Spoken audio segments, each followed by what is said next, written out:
Say yes to new beginnings. Yes. Say yes to new standards of excellence. Yes. Say yes to engaging reportage with a difference. Yes. Introducing Yes International Magazine.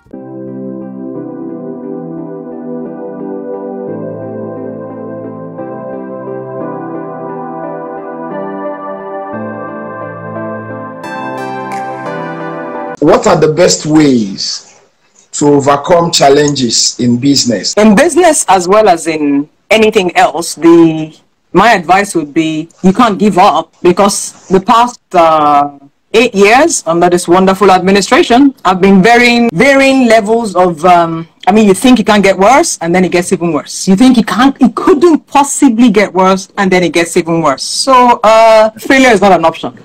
There are ways to in business there are ways to mitigate losses. You know, in business, sometimes when you run a business model, there are things that are like fat, excess fat. In times like this, and to be fair, the recession is a worldwide thing. It's a worldwide thing. There are people abroad that are having the same problems that we're having. So what I've done in my personal business is to trim away unnecessary fats. One of the things I don't like to do is fire people. I've had to let a lot of people go, because in this situation, I can no longer afford the sentiment. So if a person or a structure is unsuitable for purpose, I dismantle it and I let it go. So if you're in business, in any business now, what you have to do is cut out the fat. Any extras that had nothing to your bottom line, you cut it out. People were surprised that I shut down all my island stores. Of course, I shut down all my island stores. The rent on the island is killing. And at the end, to be honest, based on what they contribute to my bottom line, they were just vanity stores. They didn't contribute that much, but it was good to have a presence on the island. But if I look at, can you imagine paying a fortune for a store in Ikoyi, and then the Sulere one is doing better just because you want to have a presence? But the honest truth is, when you are in a dire strait, which every Nigerian business is in now, cut out all the fats. It means you are going to have to let people go. It means people that are complacent, that are not delivering what they should be delivering, they have to go. This is the time to not be sentimental. Look at your bottom line and make the cuts, because if you don't, when you go bankrupt, these same people are going to go for the next job. Most of us are loyal to our hunger. That's the bottom line. So don't flatter yourself. You're not Jesus. Nobody sent you to save the world. Now, to keep any business running for decades, what are the secrets, or what must one do? Hard work. You fall, you get up. Fall again, you get up again. You make a mistake, you learn from it.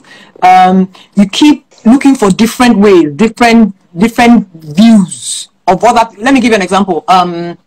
About 12 years ago, my pastor, Pastor Ben called me and said to me that, Debbie, very soon you will not be able to afford importation anymore.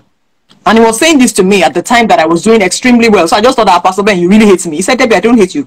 I can see, and you know Pastor Ben now. He's one of the most brilliant people on the planet. I can see a time when you will not be able to afford foreign exchange. Debbie, start producing here.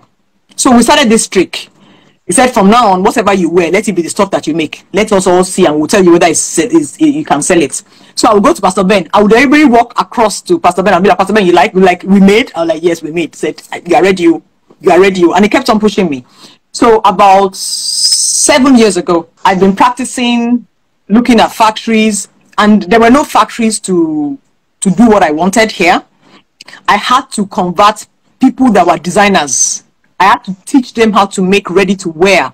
And then I had to persuade them that ready to wear was profitable, because they were thinking, I can charge one person 150,000 naira to make a gorgeous dress. But the issue is that, you know, Nigerians now, the person that paid 150,000 naira to sew that dress, they're never going to fully pay. Especially if a celebrity, they don't pay. And then you do that 150,000 naira 5 times a year, you haven't eaten.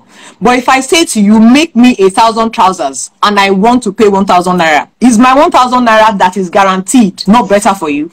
And look at the way it works. Because you are cutting using patterns. You are not measuring people that are temperamental. You have patterns that you are working with. So you've eliminated the headache of customers said this one doesn't fit, that one doesn't fit. It took me a long time to convince about 3 or 4 people to develop factories. So now we have factories that we actually export internationally as here. But it took a while. The average Nigerian tailor wants to, they want to sew for Babangida, they want to sew for Abiola, they want to sew whatever. So they're not willing to listen to where the real money is.